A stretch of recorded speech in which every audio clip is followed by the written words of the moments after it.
Sister Grace, this is a competition. If you know, write it down.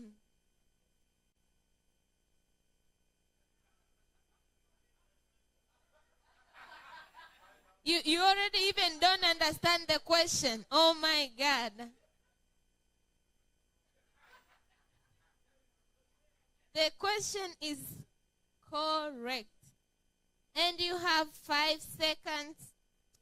4, 3, 2, and 1. Okay, the next question. Estimate the number of adolescents assessed in Alive Tanzania. Estimate the number of adolescents assessed in Alive Tanzania. The question is about estimating. Estimate. Sophia is very happy. I told you, even if you're sad, you're going to be very happy because I am here. Val is here. Okay. Estimate. And this is an estimation, okay? So you don't have to get like the exact number, but just estimate. We. And your minute is over. Oh no, you have 9 seconds.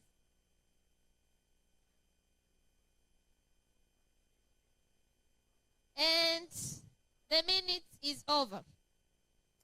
The next question. How many districts were sampled for a live assessment in Tanzania? I'll repeat. How many districts were sampled for a live assessment in Tanzania?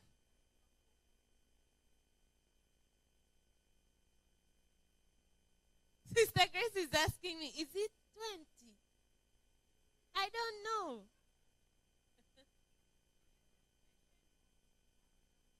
That one is not an estimation, it's an exact number.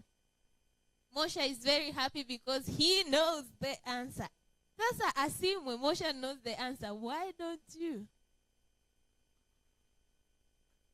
25 seconds. Bethasia is so happy. That's good. That's good.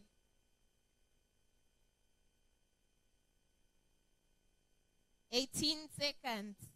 Oh, you don't remember the question, Grayson? How many districts were sampled for life?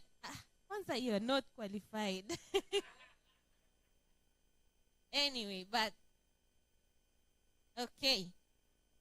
And the minute is over. The next question, what makes a life unique? What makes a life unique?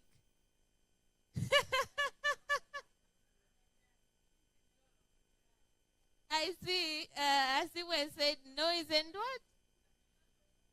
Noise and a lot of vikao. Yeah, maybe. Yeah.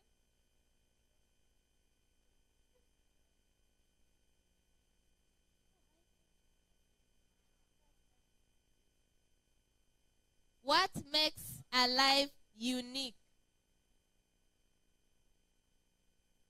There's a group that is not working as a group. Pasco and your fellow. This is not individual work. This is a group work. Pasco, are you typing? We said you should write on your notebook.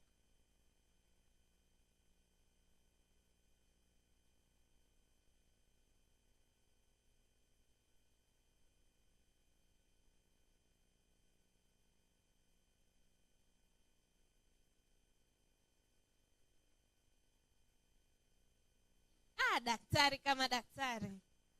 Daktari mwandamizi, Daktari Shadidu. Anafurahi. Sawa, tuna sekunde 5. Kwanza hili darasa linaonekana liko vizuri sana. Kila mtu anaonekana amemaliza. Okay. Last question. Hili ni la mwisho kabisa. What is the next step for our life?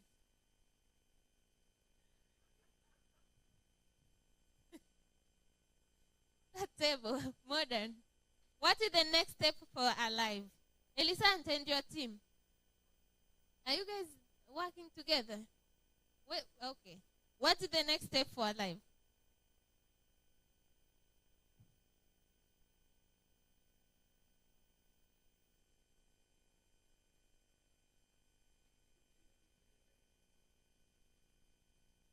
I wonder what my teacher used to think when they read my responses.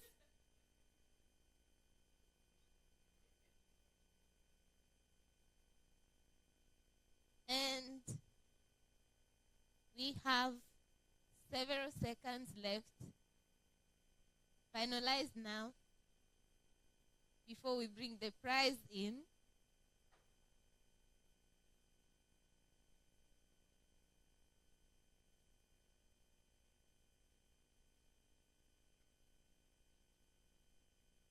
And it's time. We.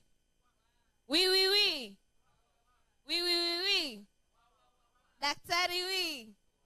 Naomba daktari atupe jibu la swali la kwanza. Swali la kwanza kusema, what does Alive stand for?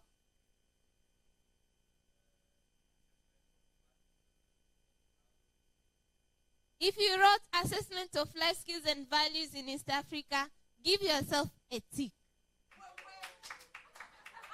Okay, question number 2. What are the skills and values assessed in Alive? Yes, Maza. Hawezi kubadilisha, usibadilishe. Skills. Critical thinking, creativity, collaboration, communication. Thank you. That is not correct. Can we hear from Moshe and his team? Ina maana tayari tunajua timu ya Lisante na wenzake.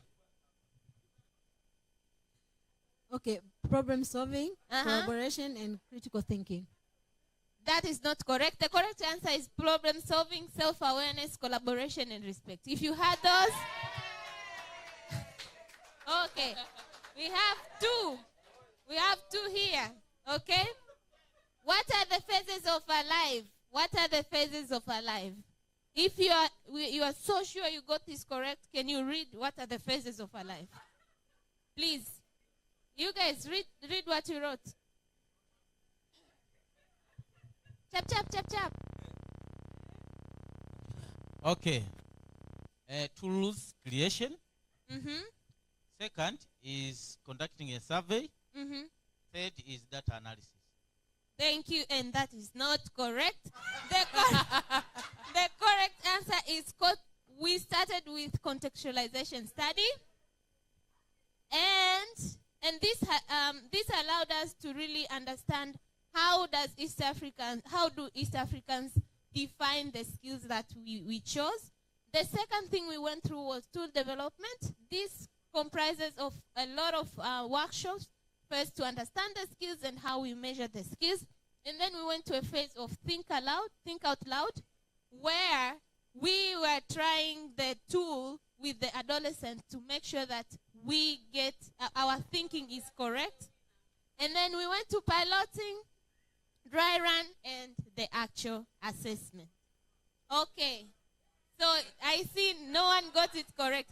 Actually, Modern and his team, okay, 3 out of 5. We don't have so much time. Yes, 3 out of 5. Okay. Estimate the number of adolescents that has been assessed in Alive Tanzania. Pasco, what is your estimation? 500? That is not correct. So the correct number is 17,506. It's way too far.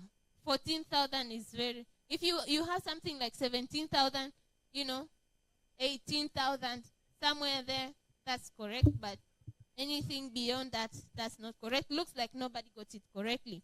How many districts were sampled for a live assessment in Tanzania? Moshe and your team, how many districts did you write? You didn't try that one? How many? Just say it loud.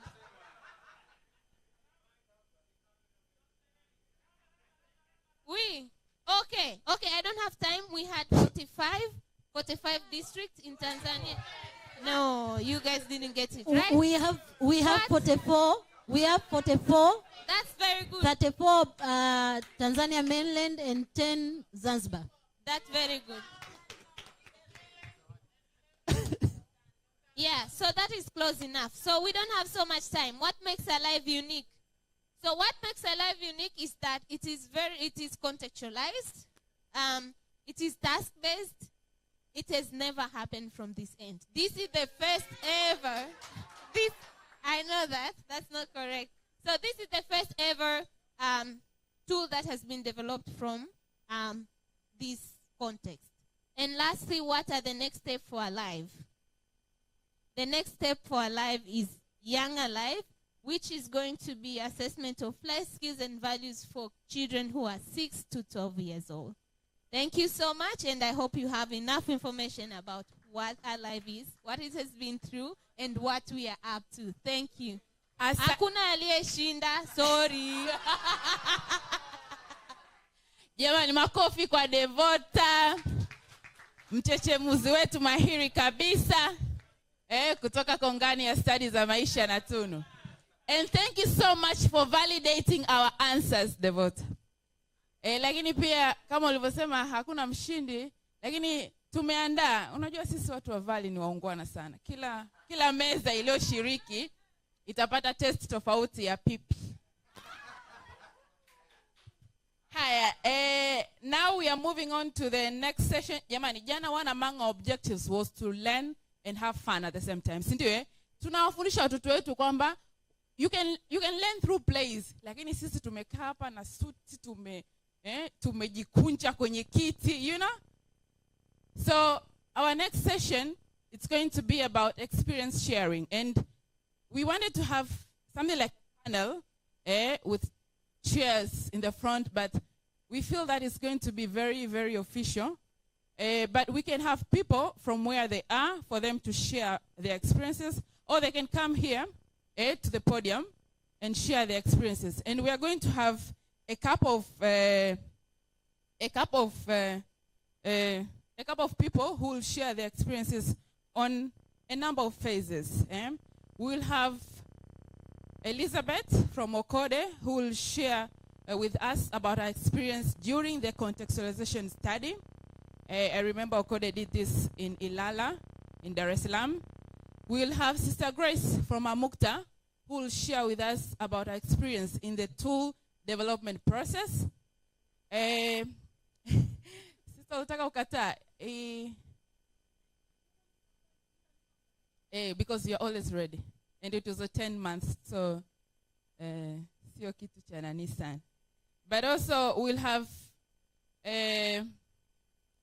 our friends from Ifakara who will share with us from Save the Children, Save Education and Future Development Foundation, who will share with us their experiences about being a partner in doing this assessment, but also about the data collection process. But before that, we'll have Sabrina. Though Sabrina, in her life, she says she's a life skills, but here she's telling us she's a TDS. But again, she was a trainer and part of the technical team committee. So she'll share with us about how was it being a trainer and how did the process go. Then we'll have whether Benjamin or Grayson from Uwezo, Tanzania, who will share with us about the assessment partnership. And we'll wind up with Glami and Milele about the management of this very large assessment here in Tanzania. So please, I would like to start with Elizabeth. Just 1.5 minutes on the podium, please, to share your experiences about the contextualization study. How was it? Tulikuwa tunafanya nini kule kwenye contextualization? Tulienda kuuliza umri au tulikuwa tunafanya nini? Karibu sana, Eliza. You can use the mic at the podium. Okay. Thank you very much. Kwenye contextualization, kama ambavyo amesema Doreen, kwenye stage ya kwanza tulifanya contextualization. Lengo ilikuwa ni kuona ni kwa namna gani basi hawa vijana wanaelewa kuhusiana na studies za maisha. ni kwa namna gani wanaweza kudefine self awareness kama ambavyo najieleza, lakini pia ni kwa namna gani hao vijana wanaweza kudefine collaboration, ni kwa namna gani wanaizungumzia respect, lakini je, wanaelewa hao vijana ni kitu gani na au ni sifa gani ambazo kijana anapaswa kuwa nazo ili tuweze kusema kwamba huyu ana self awareness, huyu ana respect kama tunu, lakini pia huyu ana problem solving skills. Tuliweza kwenda maeneo mbalimbali, lakini kwa upande wetu sisi tulienda Msongola, iko Ilala, na tuliweza kuzungumza na vijana, na kitu kizuri ni kwamba ukizungumzia studies za maisha, watu wengi tunaelewa au tunaenda moja kwa moja kwenye studies za kazi, na hicho ndicho ambacho tulikikuta kule kwa vijana, ingawa pia wachache walikuwa wanaelewa kuhusiana na hizi studies za maisha ambazo tulikuwa tunazizungumzia. Hivyo ndo vitu ambavyo tuliweza kuviona kule. Asante sana Eliza, makofi kwake. Sister Grace, karibu sana uweze kutuelezea experience yako kuhusiana na tool development process. Hello. Haikuwa mchezo. Haikuwa mchezo. It was not a joke, but it was worth it. We did that work for 6 months. We had 4 main workshops. We had Zoom meetings because we would sit the Tanzanian team, but on Zoom we would join with our colleagues in Uganda and Kenya.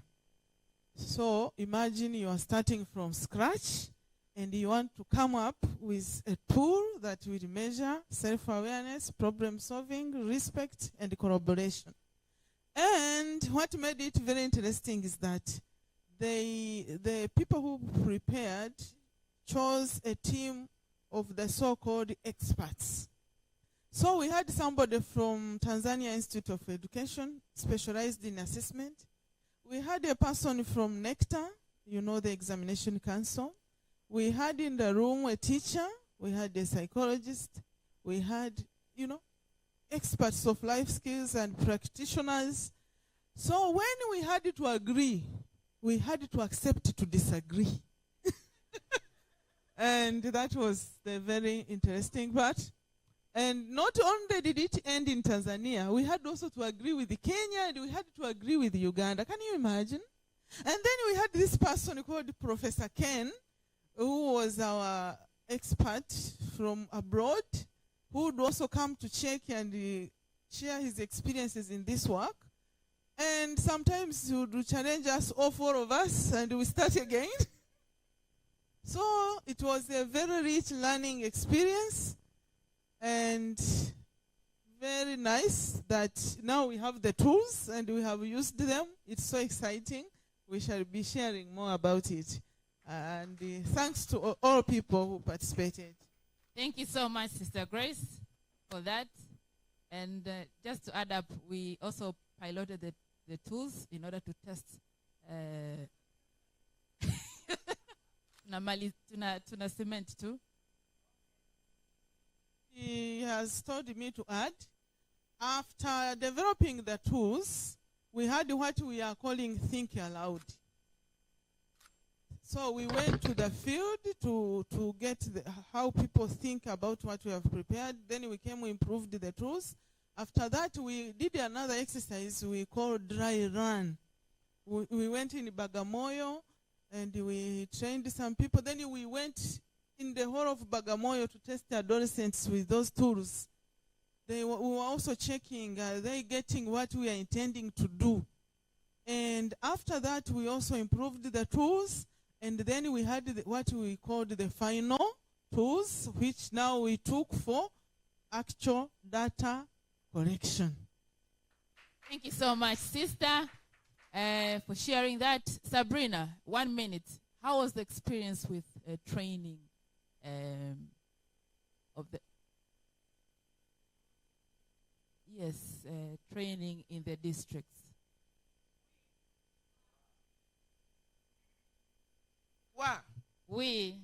Jamani, safari ilikuwa ni ndefu na it was not easy. Tulianzia kwenye tools ilikuwa ni patashika, kwa sababu kama ambavyo amesema sister, sitaki kuyarudia sana, lakini ninachokikumbuka hasa kwenye rubric, jamani, oh my god, watu walishindwa hadi kula mpaka inafika saa 11. Coordinator Sam mpaka na spread kichwa najua afanyeje, lakini at the end tuliweza. Lakini baada ya hapo tukaenda kwenye Think Aloud, huko kina Devota na Doreen ilibidi wabadilishwe majina, jamani, watasema baadaye wenyewe. Tulienda Pemba, ambapo huko lugha zile za lahaja za Pemba zilikuwa ni mtihani katika tools zetu, lakini tuliweza, lakini ilikuwa ni changamoto. Tukaja zetu Bagamoyo, nako pia kulikuwa kuna mtihani. Wakati tunaingia kwenye miji ni mbali sana, unatembea na bodaboda nusu saa, kitu ambacho kwa sisi ilikuwa hakuna kwetu, lakini tuliweza. Lakini mwisho wa siku tumeishia katika training ya mwisho ambao tulikuwa mikoani. Mimi nilianzia Njombe, nikaenda Dodoma na Mpwapwa. Kwa kweli Njombe mnapaelewa, siku ya mwanzo nafika ilikuwa ni tu baridi. Kwa hiyo niambie ilikuwaje, nilijisikia kama nipo China, lakini niliweza. Tulitoa mafunzo, changamoto zilikuwepo ndogo ndogo, lakini tuliweza kusolve yale matatizo. Tukahakikisha train inawezekana, na wale assessors waliweza kufanya kazi vizuri kama ambavyo tulivyotaka. Kwa kweli niseme ni programu ambayo ni iwe endelevu na ni nzuri, na tumeona jinsi ambavyo wale assessors walivyokuwa wanaingia katika kaya na zile changamoto walizokuwa wanazikuta, lakini na jinsi ambavyo waliweza kuzitatua. Kwa kweli tulijiona kwamba tumefaulu, na Mungu atuwezeshe, na tunashukuru wale ambao walijitolea kwa kufanikisha hii Alive. Safi iwe ni endelevu. Asante sana Sabrina. Mosha please, kama partner organization moja hapo ambao mlifanya hii assessment kule Ifakara, kama Save Education and Future Development Foundation, unaweza ukatupa experience yako kama partner organization? How was it? Kwanza niwapongeze watu wa Life Skills jinsi mlivyojipanga kutekeleza mradi. Kwetu sisi ilikuwa ni fursa nzuri kwa sababu it involve series of communication, including trainings ambazo zilituwezesha kuweza kurecruit wale vijana 40 na kuweza kuwafundisha kupitia trainers ambao mlikuwa mmewatrain. Kwa hiyo lakini pia tuliweza kupewa teknolojia safi ya data collection ambayo haikuwa na changamoto nyingi sana na ilikuwa inaeleweka. Lakini pia you guys kwa kweli nawapa credit hasa kwenye eneo lile la communication. Yes. Asante sana for sharing that. Benja, karibu uweze kushare namna ambavyo assessment partnership katika kutekeleza live. Sawa. Uwezo kama one of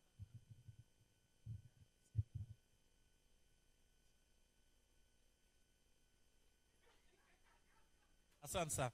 So uwezo katika kutekeleza assessment of life skills and value iliplay nafasi yake kama moja ya partner katika hii program, lakini pia kutokana na uzoefu mkubwa katika kufanya assessment tuliweza kucoordinate assessment from 34 districts kwa kubainisha partner organization from the respective districts, and then tukafanya recruitment process. Na katika hilo mnaweza kuona ni jinsi gani kazi ilivyokuwa na uzito, working with 34 different organizations to assist. Okay, so tuliweza kupata hayo mashirika 34 kutoka katika wilaya za Tanzania bara ambao tulishirikiana kwenye kutekeleza hili zoezi la tathmini ya stadi za maisha kwa vijana.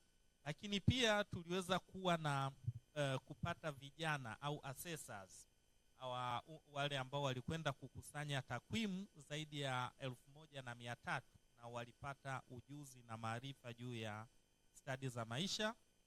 Lakini pia tulikuwa na mafunzo kwa zile organization. So lucky enough, and we are very happy that more than 34 organizations wana skills na knowledge juu ya life skill, but the whole process of assessing the adult using our well-prepared assessment tool, but also information hii ya studies za maisha iliweza kufika kwenye kaya zaidi ya 13,000 za Tanzania bara. Kwa hiyo tunaweza kusema tumefikia sehemu kubwa zaidi ya Tanzania, na Watanzania wengi wamepata maarifa haya.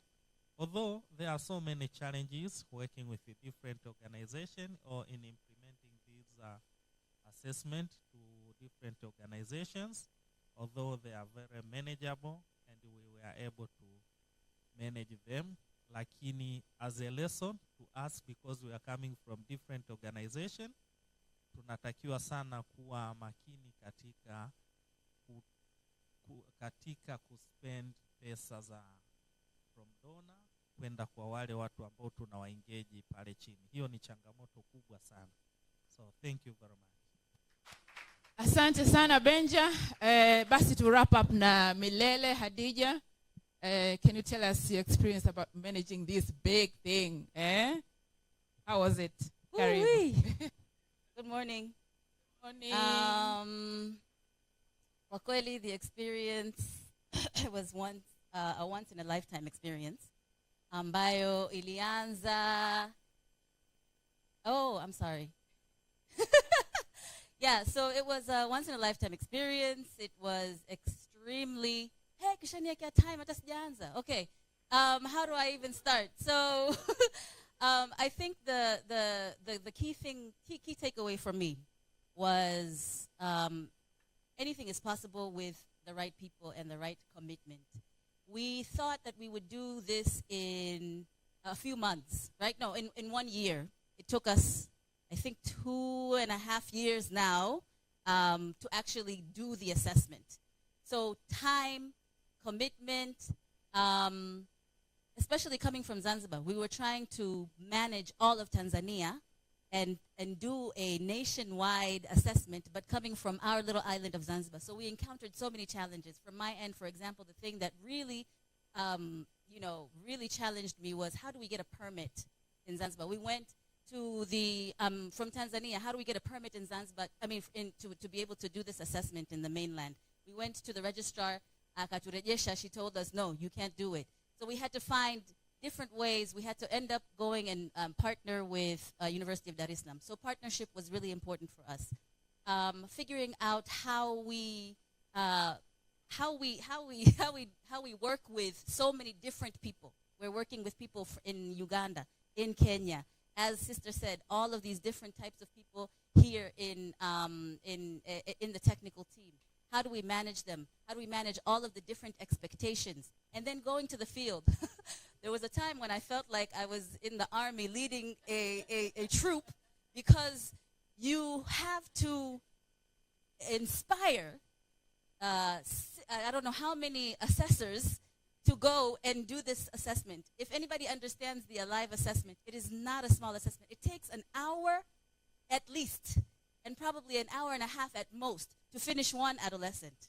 So imagine how you make everyone go to households and commit to finish assessing each child. It wasn't easy, but we did it because we were a strong team. And Hapa, I really would like to commend the two adolescents that we called adolescents, and they called us Bikidude, because we had to act like, old ladies.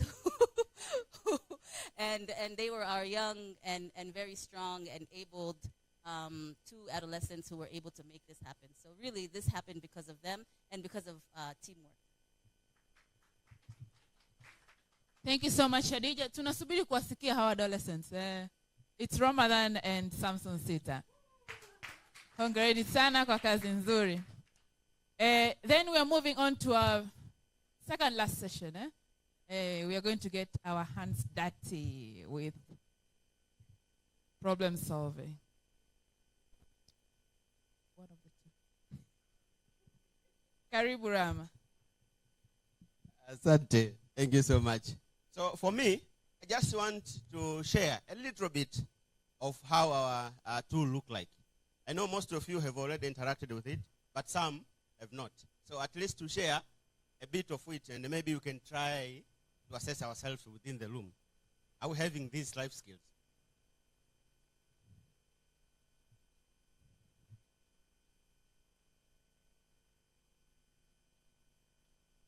Yeah. Yeah, so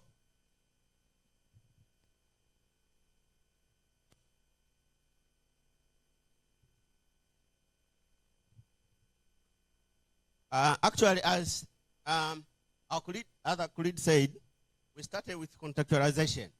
So contextualization and the literature review were feeding the tool development. So for us to be able to create a contextualized tool, we use the contextualization reports to come up with contextualization or contextual definitions of each skill. And there were some unique features in each skill that adolescents, teachers, and parents were thinking of that kind of skill. So which helped us at least to develop this contextual tool. For example, you can see, if you go to literature, you can see things like asking for advice as part of gathering information. But for our contextual communities, I mean, it is something very key. Adolescents are saying, like, if I have encountered a problem, I will ask my elders, the brother, sister, parents, teachers, religious people, you know. And it was coming out through all around each district that it is something very, very important. So contextualization was something very, very key for the tool development. And that helped us now to create a skill structure. So in each skill, we had a skill structure. You can see a problem solving, but it's not seen very clearly. Can you see it? Maybe you can see through the TVs there, which is close to you. But I can read it for you. We had 3 levels, actually. A skill itself, the domain of that skill, and a sub-skill of that skill. Breaking it down helped us at least to come up with a very specific tool or very specific tasks to assess this skill. So for problem solving, we had 3 domains, like defining the problem, finding the solution, and applying the solution. But as we said, from the contextualization, but also we did what we say pilots. We had think aloud, we had mini pilot, and maybe the large pilot, I can say, for that, which is the dry run. All of these were helping us to feed how to shape our tool development process. For example, from think aloud to mini pilot, help us to know in our skill structure, not everything you can assess. And we said if it is bringing some complication, let us start with few. So for problem solving, we started assessing like finding the solution, defining a solution and finding a solution. That if adolescents are able at least to define a solution and maybe finding the solution, at least let us start thinking how our adolescents are at that stage. Then later on we will see. So it is us as a team, if someone comes, adopt this and start further, you can even go further and try to come up with a tool that also can be used to assess the applying the solution. So for our live, we didn't assess that domain. But when you go also down to low level now, which is sub-skill, also still, there are some sub-skills that we didn't assess, we didn't include. Because at the beginning, we included everything. As we go to think aloud, we thought some were not working. And then we were just removing that and then remaining with which we say it's working in all angles, in a research perspective, in assessment itself, and in a reality and in a contextual way of assessing these tools. So all of this was informing us and ensure that we were able at least to create a contextual tool that at that moment we will be able to assess our adolescent. So maybe I can give an example of a task. Next. An example for a task. What I have said, it's like there are some common patterns across our skills. For example, we all had contextual definition. We all have skill structure, but also we all have a scenario, an item, and a rubric. So it differs on the either levels or which kind of thematic patterns we created for us to correct those information, because this is a qualitative study. But we wanted it, because it's a large assessment, wanted to make it possible to collect those qualitative input. So we created some clusters, and those clusters, we grouped them in different levels, and we called it a rubric. So you'll find there is different levels that you can place adolescent responses. So for problem solving, we had the task, like for example, this one, it says, fire has broken out in your home. This is one of our tasks that we assessed the adolescent. As you said, our previous was like, now you want to provoke an adolescent or to trigger the thinking, emotions, and things like that, so that adolescent will wear that shoes of that scenario. Then you start asking questions around that scenario. So for example here, if you have that scenario, then you'll have some questions. But problem solving was a little bit unique compared to others. For example, the first question we ask our adolescent, we are not like assessing. We are just triggering their thinking. So is this a problem? Then the second one, which is B, it will depend on the answer of our adolescent. If it says no or yes, then you ask the second question. See? So all of these A and B are assessing, identifying a problem.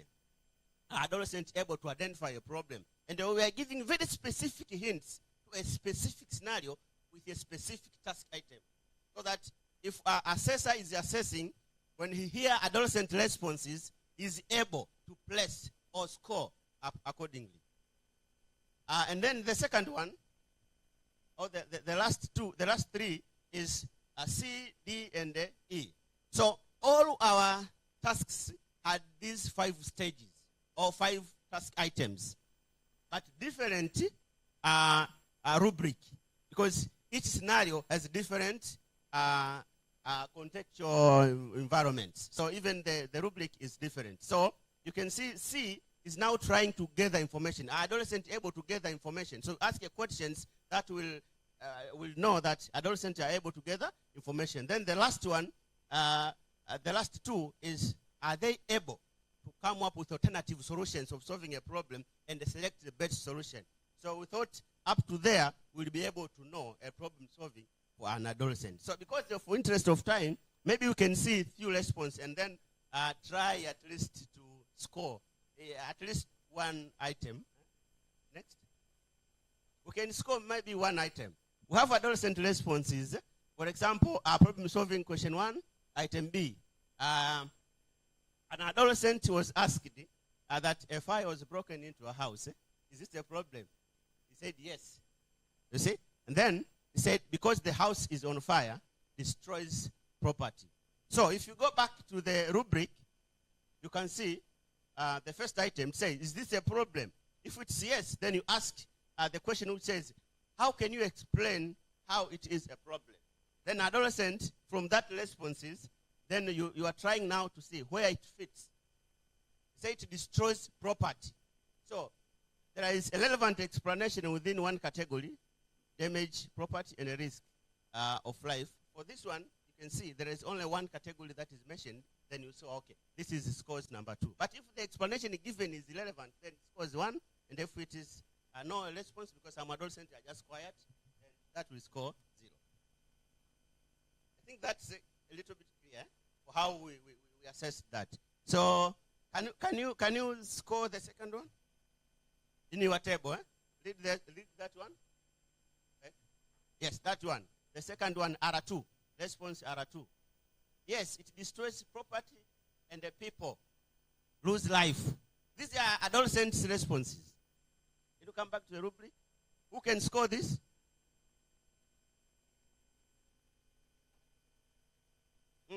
Anyone? Still observing? Anyone? An idea? Adolescent is saying, yes, it is a problem because it can destroy property and the people. Which score that will be? Is it level 0, 1, 2, or 3? 3. Why 3? Asimu.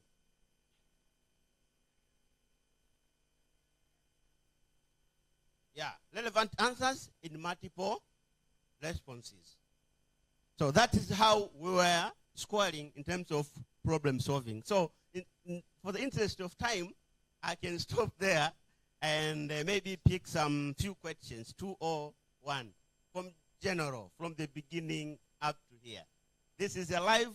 Want you to learn from what we were doing. Thank you so much. You're welcome. Any question? Any comment? Someone want to give us a comment here? Karibu. Asante sana mheshimiwa. Sorry, I'm just trying to.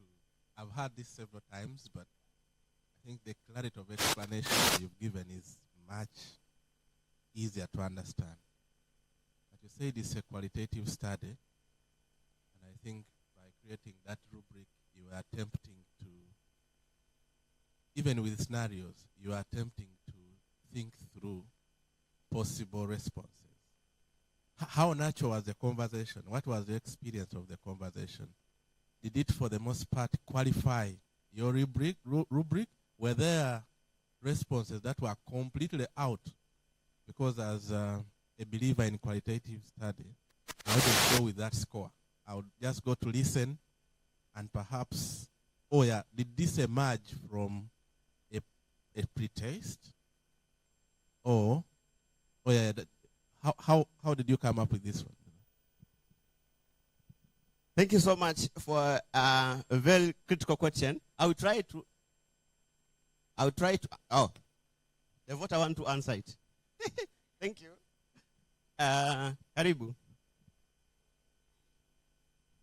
Thank you, Emmanuel, for your good question. So during, you see, we had several phases, and during the think out loud phase, we experienced a lot of different responses that help us to go and, redesign the tool to respond to what we are hearing from the adolescent rather than what we had set down and think. As a result, when we did the large assessment, most of the responses really fit into what we had there as a rubric. Thank you. Thank you so much. Any other? One more? Okay. For the interest of time, there is no other question. So I want to welcome another presentation, would be the last one. I know Valley has 2 projects now it's running. One is Alive, the other one is Adapt. So we will introduce a little bit of an Adapt and share findings, because Adapt, they have done what we call an formative study across the system in East Africa, Kenya, Uganda, and Tanzania. But now, today, we will share for Tanzania. That is mainland and Zanzibar. So maybe I would like to welcome Dr. Fulgence, if you are ready. Is a presentation already there? Yep. Thank you. You're welcome, Doctor.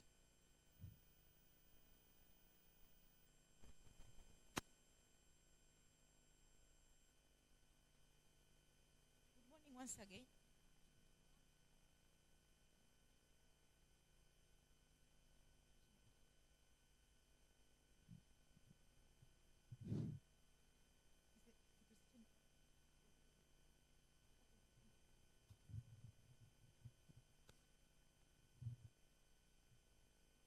Okay, good morning. Once again. So, my name is Catherine, as I say, and I'm glad to stand in front of you here. And so, I'll talk a little bit about the formative study findings. Of course, I have to congratulate the RELI initiative of coming up with a tool for assessing skills. We know skills matter in the world of work, and in our curriculum, it is implicitly it's not explicitly reflected, so it's not assessed. And I remember when I was doing my PhD studies, I came to find out that employers, when they are looking for employees, they focus on the things that are not taught in school. It means they focus on the explicit skills that can be seen. But now, in our curriculum, we are not assessing them. So I congratulate the initiative. So, building on that background, allow me to now present the findings. So, this is the project. It is funded by IDRC, and I'm here to present the findings. So,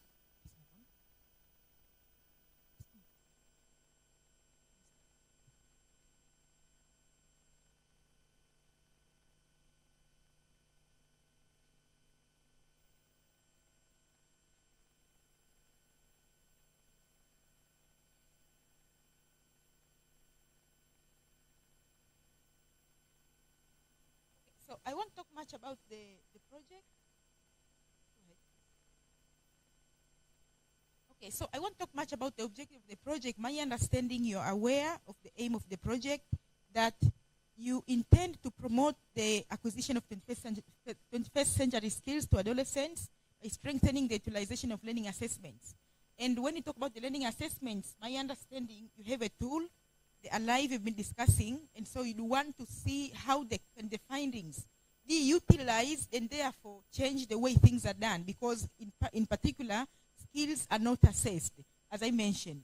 So the reason behind not assessing skills is that there is no contextualized tool for that matter. And even when you look at the existing skills development programs, most of them, based on my experience and based on even from this study, they are not assessed. And even the value of assessing them is not that important, because weight is given more to the skills that weight is given more to the subjects that are assessed, like history, chemistry, and so forth. Okay? So, the objective of the formative study then was to learn from the existing learning assessments how the findings from the Alive can be utilized, and likewise find out the enablers and the challenges along adopting learning assessment results.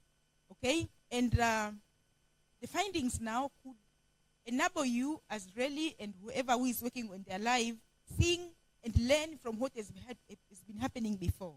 Now, we had some questions, and I'm going to focus on these questions. That was the objective of this formative study, and I had some questions. Can you just shortlist them all? So these are the questions that I'm trying to address, and then you can make use of them to learn how the Alive tool can be used, and even benefit the majority, even bring about systemic changes.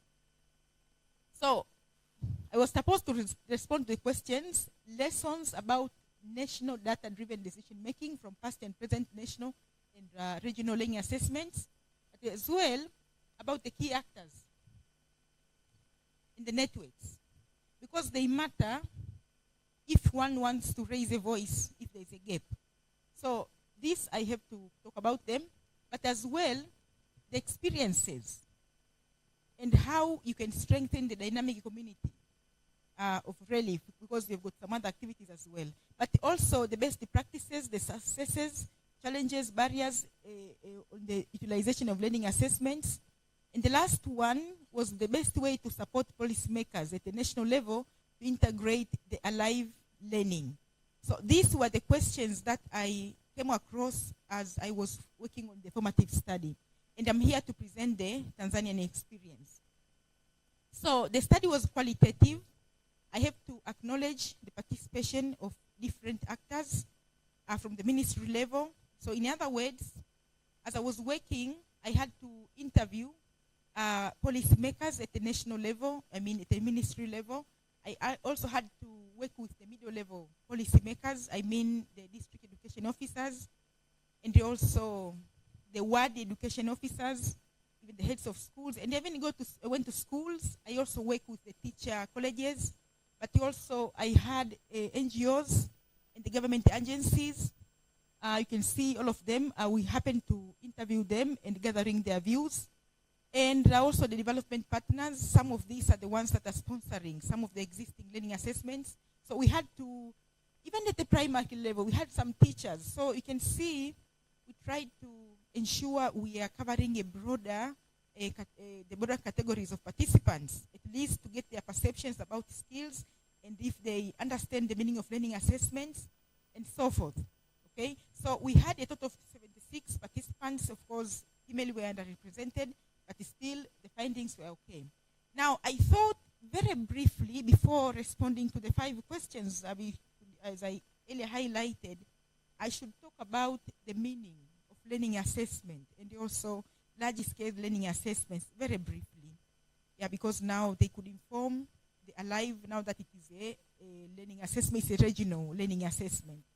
So when we talk about the learning assessment, we are talking about assessment, but using a designed tool.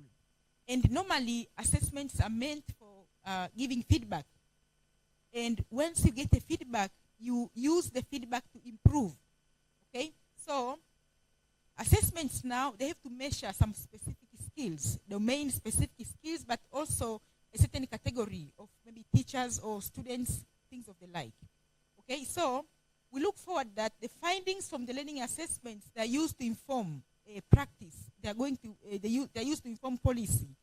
Okay? Even at the classroom level, for example, we have these, I'll come back to that. We have the classroom-based assessments. Normally, if you are teaching in the classroom and then you are noticing that your learner is not following, you can tailor your approach and then to ensure someone is learning.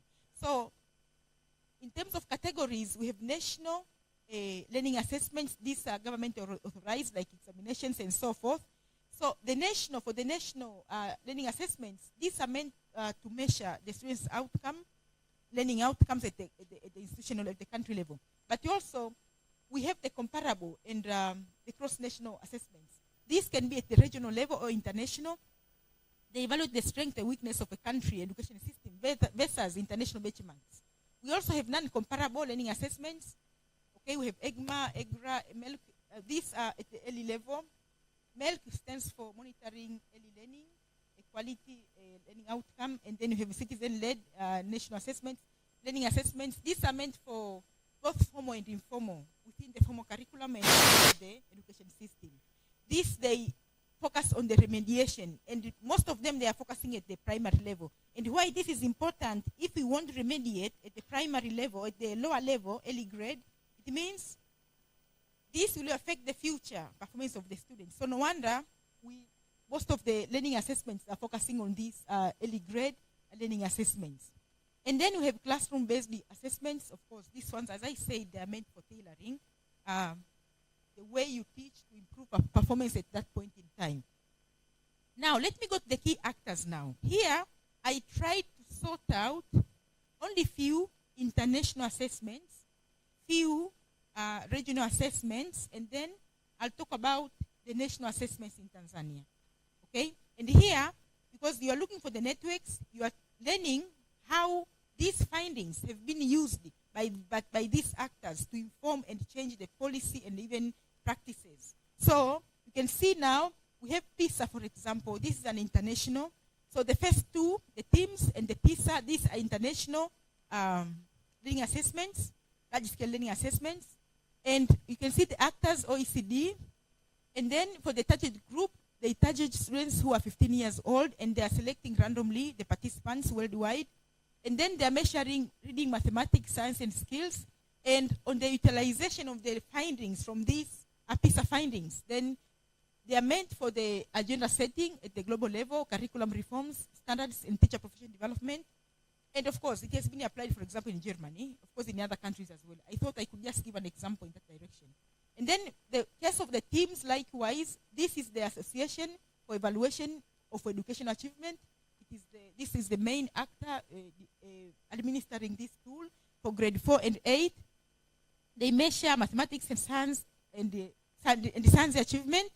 So the utilization now on the performance of students, on the standards, on the curriculum reforms, allocation of resources, you see, and then classroom practices, even community engagement. How can the community engage along the learning process?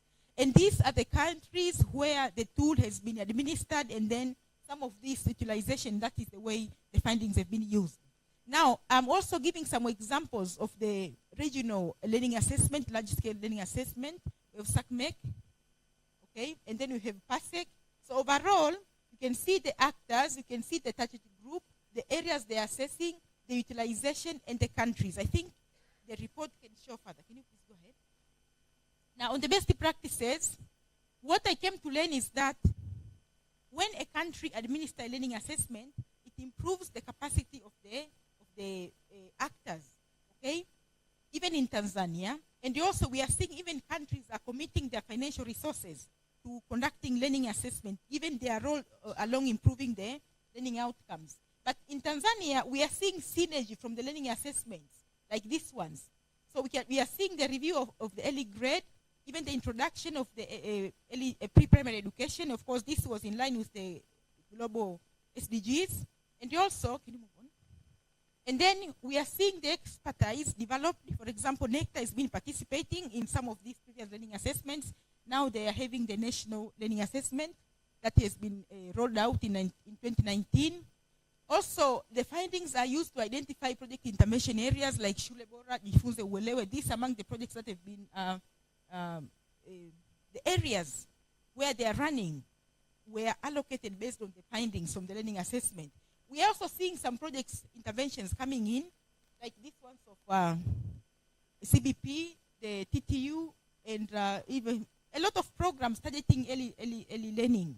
And these are coming because of the learning assessments. We are also seeing some new interventions adopted, like, for example, I think teaching at the right level. This intervention was designed by Uwezo to address the learning gap.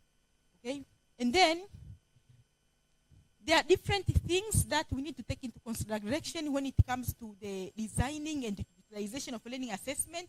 First, government actors have to be involved. For example, I'm hearing someone saying they struggled to get a research permit. In practice, you have to work with a research institution to get a research permit.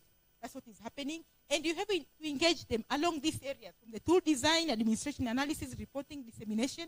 But at the same time, once you disseminate the results, then it has to be at different levels, at the national level, middle level, even at the practitioner's level. And also there is a close monitoring, seeing how this is happening to bring about a systemic change. And also for the case of their live now, you can borrow experience from the actors, as I mentioned, even from the national, like NECTA, they've been administering the learning assessment. Along this data analysis, dissemination, formalities, and so forth. I think this is what you can do. Please move on. And also, to strengthen the dynamic community in East Africa regarding, based on the previous experience, when you raise your voice as one, as a team, it registers to the stakeholders. So that is what I'm recommending. But the second observation, skills, the broader conceptualization of skill, it's not clear. People do not understand well the meaning of skills. So creating awareness about the meaning of skills, that is very important, but teachers also have not learned about the skills in their teacher education. So integrating or developing a component for skills in the teacher education that could enable them assess and develop them along their teaching roles. And of course, there is a coordination. Here is that there are so many NGOs running parallel programs on skill development. So they have to be coordinated, and I commend the effort under RELI of what you are doing. You can also learn the dissemination strategy. I like, for example, Wezo are doing very well on their dissemination strategy. Fortunately, they are here. You can learn from them. And also, you can work with national bureaus, like NBS or the BEMIS of the PRAG, to get a representative of the sample when it comes to selecting the participants. On the challenges, most of the learning assessments assess skills. Sorry, they do not assess skills. That is the main challenge. No wonder you're coming up with your tool. And also, sometimes people tend to pretend. I think someone was talking here. For example, you are asking a question. Someone is responding to the likely answer, but not the real practice. For example, how many do you brush your teeth? Someone is telling you after every meal. So they're saying that because that is the way it's supposed to be done. So those are among the drawbacks of the learning assessments. And also designing a tool that is contextual is a problem. So thank you very much for your time. I think I'm about to finish. Just go ahead first. Okay, and the barriers, I think I talk about this. The tools have to be rigorous, and they have to be of representation. And also, financial and technical capacities, I think what I noted when it comes to writing and reporting, the analysis is key to reporting the findings. So please, these are among the things. And how to disseminate the findings. You need to find the right channel to disseminate. Please go ahead. And then there are some political and institutional factors, so you need to know how to go along with them. Let's go ahead. Now, for the policymakers on how to integrate the tool, you have to create awareness. You have to work with credible institutions. That's very important. And you also, on these issues now, like the conceptualization, they see the importance of skills and so many others. And also, possibly, work along the policy directives. I mean, what the policy is kind of advocating, that's why we need to move on. Now, the last thing, let me thank everyone. And please, the report is there. Should you want to read further about the quotations, the documentary review, the review literature, the voice of the participants, you can find them. Let me thank everyone for this opportunity, particularly the GESI team, the Zanzibar Milele Foundation, government agencies. I acknowledge the work working with ISUZA as a government institution and a public university. And then they really, for this initiative, all the study participants and even you for listening to my presentation. Thank you very much.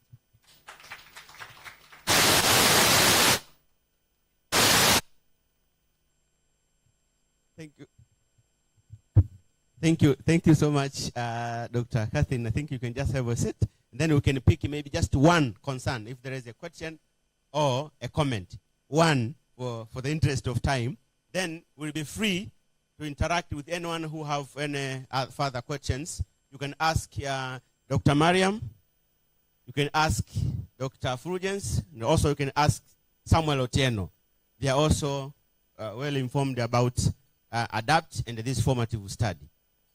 Any concern?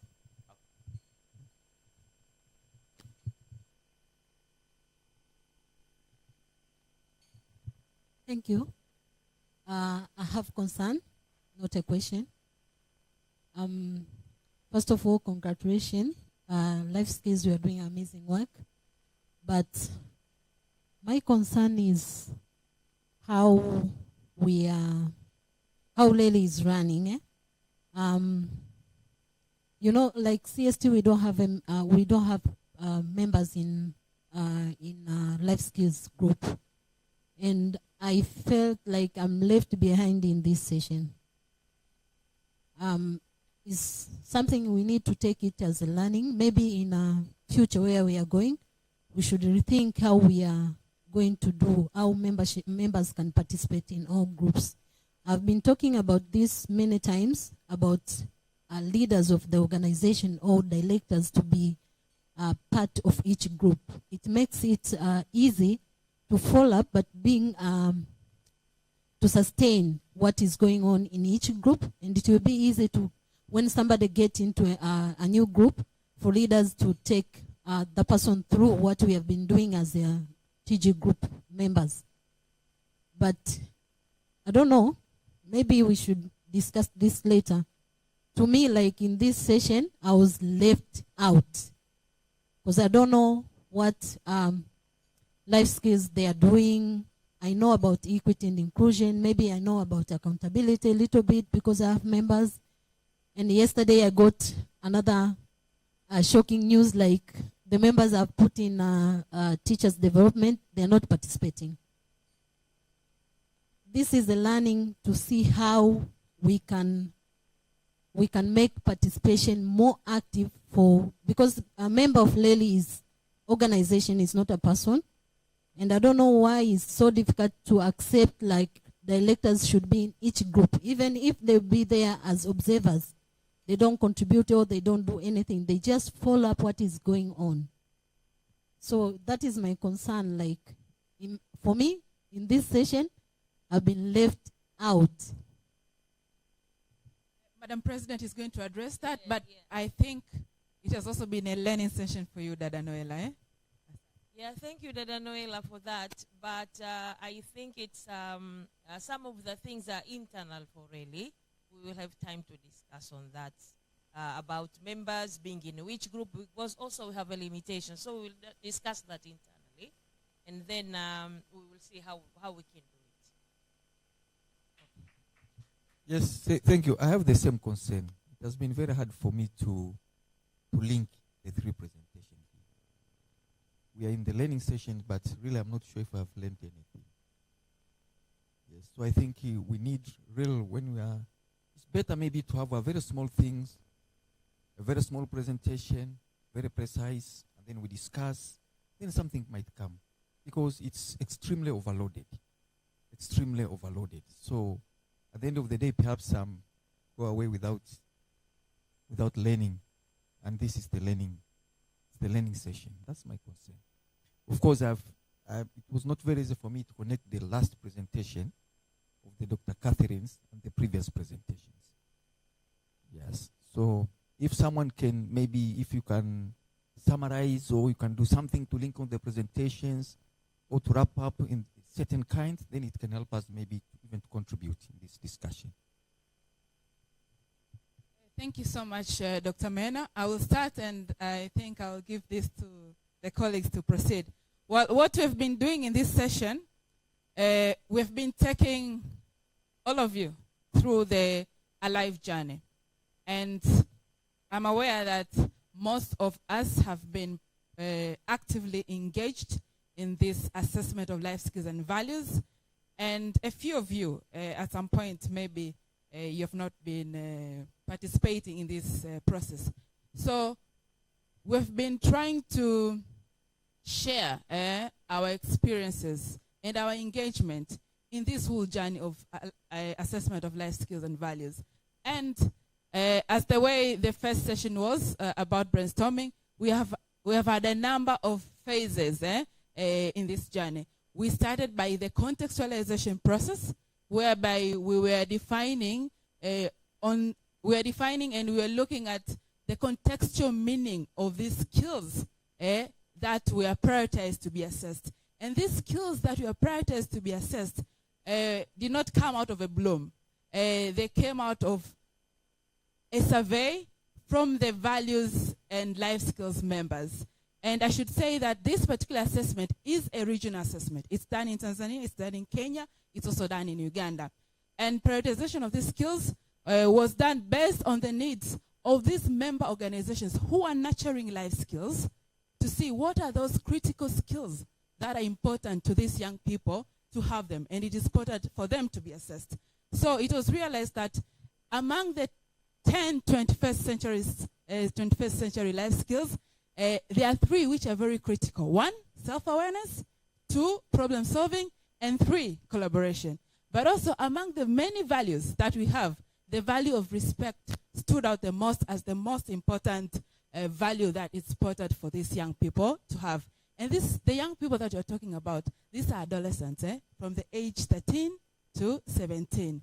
So we started by looking at those contextual definitions. But why did we start at that contextual level? Because we wanted to develop our own contextualized tools. That is when the process of tool development process came in, which Sister Grace was talking about. And it was not done by one person. It was a team of experts from all these 3 regions, three countries, I mean. And from Tanzania in particular, we had experts from the National Examination Council of Tanzania. We had experts from the Tanzania Institute of Education. We had experts from the University of Dar es Salaam. We had experts who are members who have been nurturing these life skills. And the essence was to blend in and to learn from each other in order to develop contextualized tools. And again, like the way we mentioned, at the end of the day, we had the pilots and the dry runs.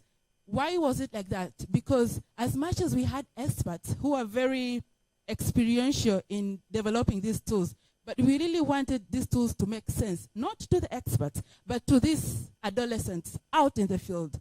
So we went and did a test of those tools, both in mainland and in the island, in Zanzibar. And through that, it also gave us an opportunity to be able to improve this tool in the context of these adolescents. After that tool development process and improvement of those tools, that is when we commissioned, or we went further to the assessment itself of these adolescents. And this was done in both Tanzania and Tanzania mainland and in Zanzibar. So we have been talking about the processes, the journey of assessment of life skills and values in East Africa. But for today, it was particular for Tanzania for us to share our experiences on how this process was done and on how this engagement was also done.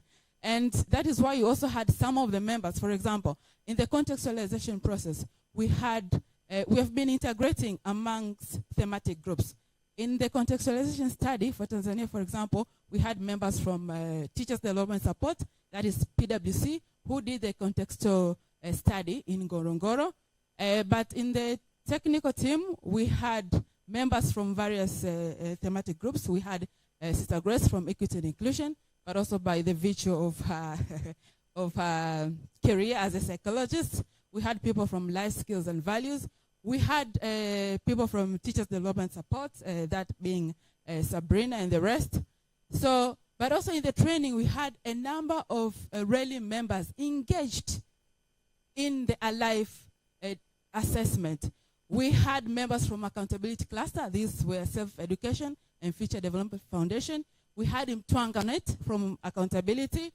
From Values and Life Skills, we had Okode. We had Uwezo, Tanzania. We had, I think there are a number of them that I think I might not be able to remember them all by now. But we had a representation at least from each organization. So we have been taking us through that journey. Now, the last part was about adapt. And what Alive does is to assess these skills. In a very simple language, what adapt does is to take the lessons from Alive for policy influencing and advocacy. That's it. Yes, I think we can have further moments to interact later on, but I think that is it in a nutshell. Thank you. Thank you very much, Doreen. We'll have another hour tomorrow, right? We have another 1 hour for this group to share more. So just to reiterate on the concern that has been raised and also the learning that is coming out of this initiative. I should probably echo what John was asking us yesterday. Are we learning, and how are we learning? Do we know that we are learning? And are we leaving some people behind in the process of learning? So when I see so many questions that I don't know this has happened, means you haven't learned. We have left you somewhere. So what happened? I think for Alive, so many people know because we had a series of learn shops. If you don't know Alive, then that's probably your mistake because you didn't follow the learn shops. The learn shops have been advertised through RELI and throughout the public. So whenever you see a live learn shop one, how many learn shops have we done, Doreen? 10 learn shops about Alive. For now, I assume every member of RELI knows Alive because we have done 10 public learn shops. So what we'll do probably, if you're interested, you can get the recordings, you can get the reports and everything so that you can start following. And then if you have interest to engage further, then you can follow Valley Lead and probably talk to them about joining Valley. So that is for now, at least where we are. And about this presentation, it's so loaded. This is an outcome of a study, right? So it's another project on top of another project. So we heard a lot about Alive. So it's not by mistake that we are bringing this information today. It's because we have to at least let you know what is happening. So we'll have further sessions. I think we are going to have more learn shops for Adapt, right? So we will engage you in more learn shops so that you can understand more about Adapt, which is going to have its own way of learning in terms of, getting the policy issues and engage further. So don't worry about too much information that you have today. We will have more other simplified version of the Adapt for everyone to get an understanding. So bear with us with so much information. We could have done a number of sessions probably before today, but our study has just been completed. So this is like a report from our dear technical expert who supported us in this. So I think I've done fair, Doreen, to explain a bit. Okay, just to, to not put you into fear that RELI is big, you don't understand anything. You can follow actually everything. So we'll talk more about how we engage further, everyone. Yeah. So meanwhile, Karibu Faraja, TDS lead. You might miss a lunch coupon today, but no worries. I'll cover you. Aha, sawa. Okay, good. So what next now? We will break for coffee, kidogo. And then after that, we'll go into a small exercise that Safia will lead us, actually team teachers, but Safia is taking the lead. We'll do it outside and inside. Are we going to start outside, Safia? We're going to start outside or inside? We'll start that soon after we have our coffee. We'll gather at the back. We all stand there, and then Safia will give us some instructions. And then we'll move outside at the pool. We'll have another exercise. And then after that, she'll tell us what does that mean and how to do it. All thematic groups, she'll give us instructions. And then we'll be back. For now, and while we're getting our break, I ask you to register for your breakout room session, which is actually a special interest group. Oh, so I don't know if I did a mistake. I was thinking probably the break is at the restaurant. Unfortunately, it's here. So the registration is done outside here. So you'll choose the room that you want to get into, write your name. Elvis will be there to tell you everything. One breakout room will be here on EduTech. Another room will be in the first room on this floor on your, not first room, probably second or third, Baltic or Arctic. And then the other one will be after the elevator. So you'll register and then get into that room. Please don't get yourself overcrowded in one room. Have interest. If you are from one organization, make sure you are in different rooms. If you are in one TG, make sure you are in different rooms so that you can learn from others also. Today we have 3 breakout rooms. We have parental engagement and empowerment that's led by equity and accountability.